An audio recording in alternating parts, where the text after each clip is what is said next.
Magandang umaga po sa lahat. Tayo nagbabalik ulit dito sa ating YouTube channel. Ayan, munti kong YouTube channel. Samuel Soriano TV29 para mag-discuss ulit ng another coins at ito ay ating hilig, mangulikta ng barya. Kaya tayo nandito nagsiselling ng kanilang mga presyo sa ating mga online selling kung magkano na talaga ang kanilang mga halaga. At isa naman tayong kolektor, ayan po. Maraming salamat po, ayan, sa aking mga subscriber at 1K subscriber na po tayo. Thank you so much sa inyong lahat. Lahat po ng mga sumusuporta, ayan, maraming salamat sa inyo. Malaking tulong po dito sa akin yan. At thank you so much. Tatanawin kong maraming salamat na utang na loob sa inyo po. Lahat po ng aking mga subscriber dyan.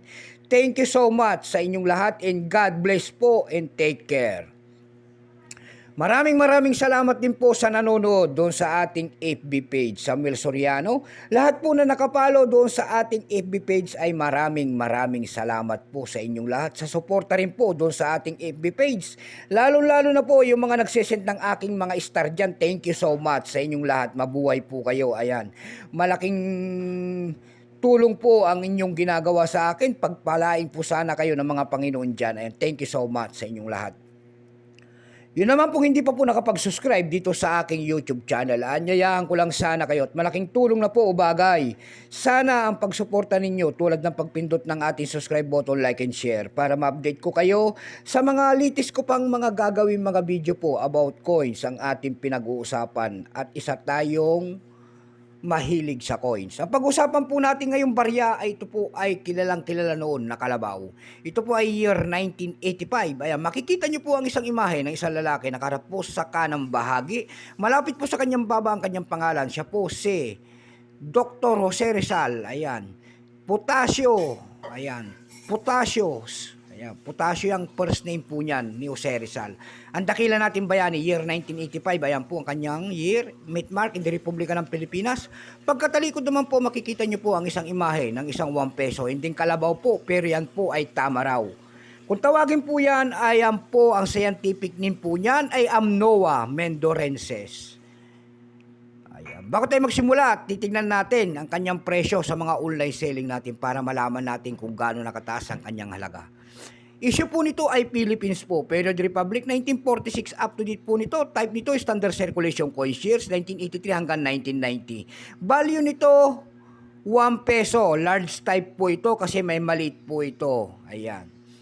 Currency piso 1967 up to date. Composition niyan ay copper nickel lamang. May bigat lamang itong 9.5 grams. May habang 29 mm. May kapal po naman itong 1.9 mm hugis po. Bilog orientation nito ay middle alignment.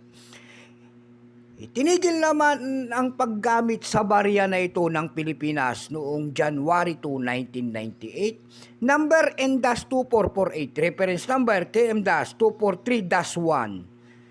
Ito pong year 1985, ito po ay 51%. Kung ilang piraso naman ang ginawa ng ating Bangko Sentral sa barya na hawak natin, ito po ay 182,592,000 piraso po. May price na po ito doon sa ating numista.com kung tawagin ng ating mga kolektor. Yung kanyang very fine ay 27.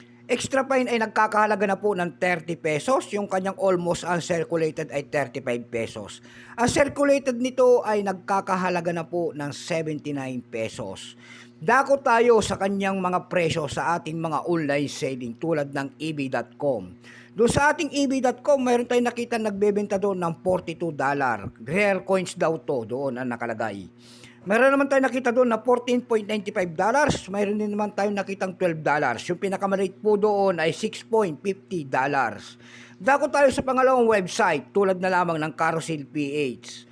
Sa Carousel PH po, mayroon tayo nakita nagbebenta doon ng 800 pesos. Nasundan po ito ng 400 pesos. Yung pinakamaliit po doon ay 255 pesos. Ayan lamang po ang aking may babahaging kanyang presyo. Keep safe po sa lahat and God bless.